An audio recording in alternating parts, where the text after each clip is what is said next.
अब देखें, मैं ये बात कर रहा था कि हम अपने जीवन को तर्कनिष्ठ से जीवननिष्ठ कैसे बनाएं। इसके लिए मैंने कुछ बातें जो आपसे शेयर करूंगा, आप लोगों से भी बात करूंगा, कुछ आप बताएंगे, कुछ मैं बताऊंगा। इसके लिए मैंने एक नई तरह की एबीसी बनाई। अब वो एबीसी क्या है? अब नॉर्मली बच्चे ए फॉर क्या कहते हैं आप लोग? A for Apple. अब बच्चे सब ए फॉर एप्पल कहते हैं और मैं कहता हूं ए फॉर एस, यानी कि गधा। अब लोग मुझे पूछते हैं कि गधे से तुम क्या सीख सकते हो? मैंने कहा भी हमारे गुरु कहते थे कि हर चीज से, हर व्यक्ति से, हर इंसान से, हर प्रकृति में कोई भी चीज हो उससे आप सब कुछ सीख सकते हैं। तो अब आप बताओ कि गधे से हम क्या सीख सकते हैं? तो मैंने कहा कि देखो, हर जानवर की खूंटी होती है। भैंस की खूंटी होती है, गाय की खूंटी होती है, घोड़े की खूंटी होती है, पर कभी गधे की खूंटी देखी है आप लोगों ने? गधे की कभी खूंटी नहीं होती। गधा, कुम्हार जो है उसकी साइकोलॉजी पर काम करता है, जैसे टीचर्स बच्चों की साइकोलॉजी पर काम करते हैं। मधोक जी कह रहे थे कि 100 बच्चों को कैसे खड़ा करते हैं, ये टीचर जानता है वो कैसे खड़ा करते हैं, क्योंकि टीचर बच्चों की साइकोलॉजी को जानता है। ऐसे ही कुम्हार भी गधे की साइकोलॉजी को जानता है। वो क्या करता है कि 2 गधे रखता है और दोनों गधों की टांगें आपस में बांध देता है और फिर उसके बाद रात को आराम से सोता है। क्यों आराम से सोता है? क्योंकि उसे पता है गधे की साइकोलॉजी का, गधे की मानसिकता का। उसे पता है कि एक गधा यदि दाएं जाएगा तो एक गधा अर्बन स्टेट की तरफ आएगा, एक बाएं जाएगा, एक एसपी ऑफिस चला जाएगा, एक अर्बन स्टेट की तरफ आ जाएगा। पर अल्टीमेटली ना वो एसपी ऑफिस की तरफ जाएगा, ना वो इंडस की तरफ आएगा, खड़ा वो बीच का बीच में रह जाएगा। कुम्हार को कोई चिंता नहीं है, वो कुम्हार के घर के बाहर खड़ा रहता है और कुम्हार आराम से सोता है। तो हम ये सीख सकते हैं कि यदि हम एक दूसरे से ईर्ष्या करेंगे, यदि हम एक दूसरे के रास्ते में बाधा बनेंगे तो हम जीवन में तरक्की नहीं कर सकते। यदि हमें जीवन में उन्नति करना है तो हमें सबसे पहला बंधन जो तोड़ना है वो आपस में एक दूसरे की ईर्ष्या को तोड़ना है। और यदि हम ईर्ष्या को तोड़ सकते हैं तो हम जीवन में उन्नति कर सकते हैं। इसलिए हम जीवन में जीवननिष्ठ बन सकते हैं, हम जीवन में तर्कनिष्ठ नहीं बनेंगे, क्योंकि तर्कनिष्ठ तो गधा है, इसलिए वहीं का वहीं खड़ा रह जाता है। अब दूसरी बात आई बी। बी से क्या होता है? बी से बैट, बी से बुक कहा किसी ने, पर मैं कहता हूं बी से बटरफ्लाई। बटरफ्लाई आप लोगों ने देखी कितनी सुंदर होती है? तितली सुंदर होती है ना? कितनी सुंदर होती है? जोर से बोलो, कितनी सुंदर होती है? बहुत सुंदर होती है। परंतु कभी आपने सोचा कि वो इतनी सुंदर क्यों होती है? उसके पंख इतने सुंदर क्यों होते हैं? क्यों उसके पंख इतने रंग बिरंगे होते हैं?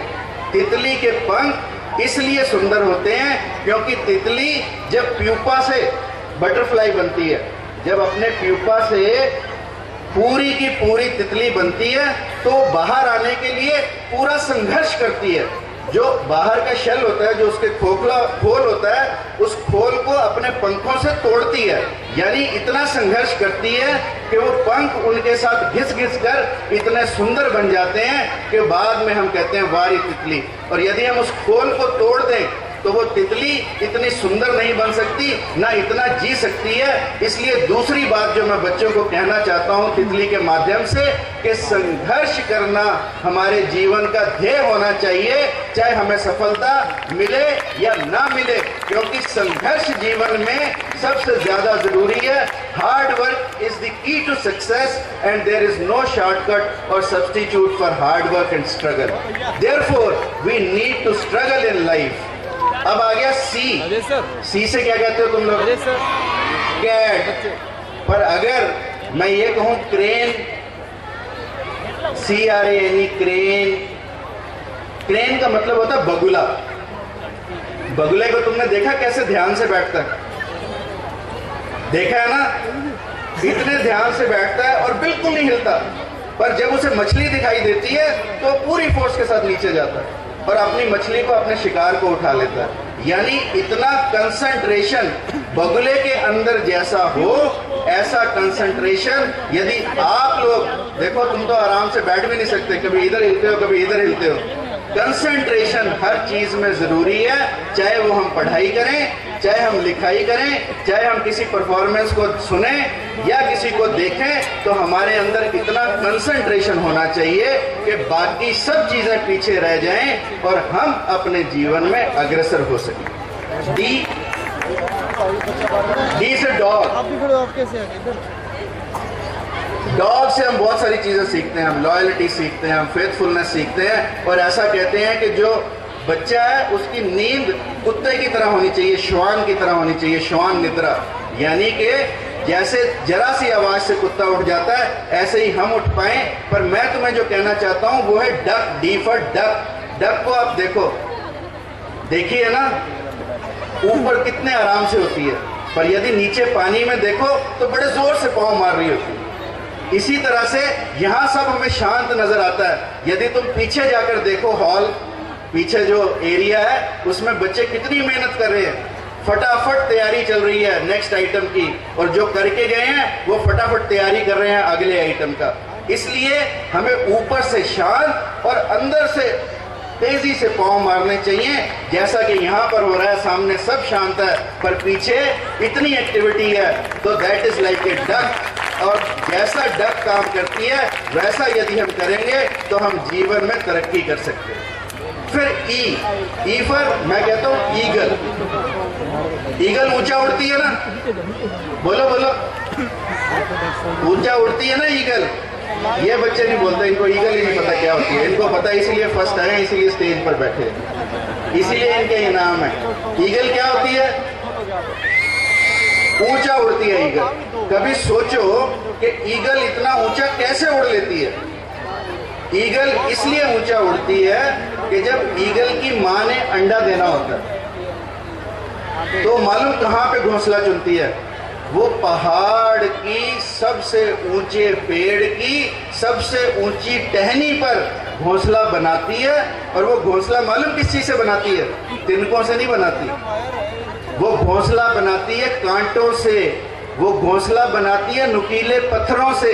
सोचो कि जब घोंसले में अंडे में से बच्चा निकलेगा, कोमल सा बच्चा, छोटा सा तुम्हारे जैसा है ना, सॉफ्ट सॉफ्ट, और वो बच्चा निकलेगा और उसे कांटे चुभेंगे, और जैसे ही कांटे चुभेंगे वो घोंसले में से बाहर आएगा, और जब बाहर आएगा तो सामने ऊंचा आकाश होगा, और उसकी पहली उड़ान ही इतनी ऊंची होगी कि बाकी सब उड़ानें नीचे रह जाएंगी। इसलिए पर क्या हम सोचे कि ईगल अपने बच्चे को दंड देना चाहती है?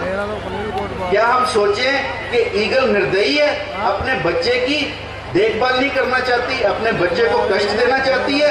ऐसा नहीं है।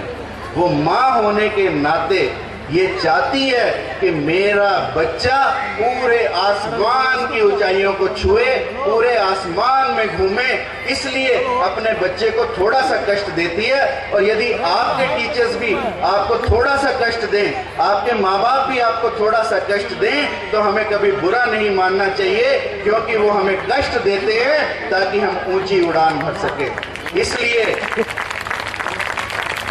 ईगल का हमारी लाइफ में बड़ा इंपॉर्टेंस। अब F is for fox. Fox मालूम है? लोमड़ी जब सुबह उठती है तो उसकी परछाई बहुत लंबी होती है, तो वो ये सोचती है कि आज मैं हाथी को भी खा जाऊंगी, और हाथी को ढूंढने चल पड़ती है। और जब दोपहर होने लगती है उसकी छाया छोटी होने लगती है, और दोपहर तक सोचती है चलो हाथी ना मिले तो किसी कुत्ते से काम चला लूंगी। और जब शाम होने को आती है, परछाई खत्म हो जाती है, तो वो ये सोचती है कि चलो अब चूहा भी मिल जाए तो चलेगा, अब बेर भी मिल जाए, अब अंगूर भी मिल जाए तो चलेंगे, है ना। ऐसे ही हमारा बचपन है। जब हम बचपन में यहाँ देशभक्ति के नारे लगाते हैं, भारत माता की जय बोलते हैं, प्रकृति के प्यार की बातें करते हैं, अपने देश प्रेम की बातें करते हैं, परंतु धीरे धीरे धीरे जैसे हम जीवन के पड़ाव हमारे बढ़ते चले जाते हैं, हमारे अंदर देशभक्ति का जज्बा कम होता चला जाता है। और आज देश में जरूरत है एक देशभक्ति के जज्बे की, क्योंकि इस देश में आज सब कुछ है। आज इस देश में समृद्धि है, इस देश में संपन्नता है। यदि कमी है तो देशभक्त लोगों की। इसलिए जिन बच्चों ने यहाँ भारत माता की जय की, वो बच्चे धन्यवाद के अधिकारी हैं, क्योंकि उन्हीं बच्चों में सिर्फ आज देश प्रेम जिंदा है, अन्यथा मनुष्यों में तो नहीं है। परंतु कहते हैं भारत के पक्षियों में भी देश प्रेम है। और ऐसा कहा जाता है कि कोई यात्री कहीं से जा रहा था किसी वृक्ष के पास से, तो उसने देखा उस वृक्ष को आग लगी है। तो यात्री ने कहा कि देखो आग लगी इस वृक्ष को, डर डर गिरते पात, ऐ पक्षियों उड़ क्यों नहीं जाते, पंख तुम्हारे साथ। तो मालूम है पक्षी क्या जवाब देते हैं? पक्षी कहते हैं फल खाए इस वृक्ष के, गंदे कीने पात, धर्म हमारा यही है, जले इसी के साथ। तो हमारा भी धर्म यही है कि जिस मातृभूमि ने हमें पैदा किया, उस मातृभूमि के लिए हम पैदा हुए, उस मातृभूमि के लिए हम मरे, तब हमारा जीवन सार्थक हो सकता है। उस दिन हम कह सकते हैं कि हम तर्कनिष्ठ के स्थान पर जीवन निष्ठ बने।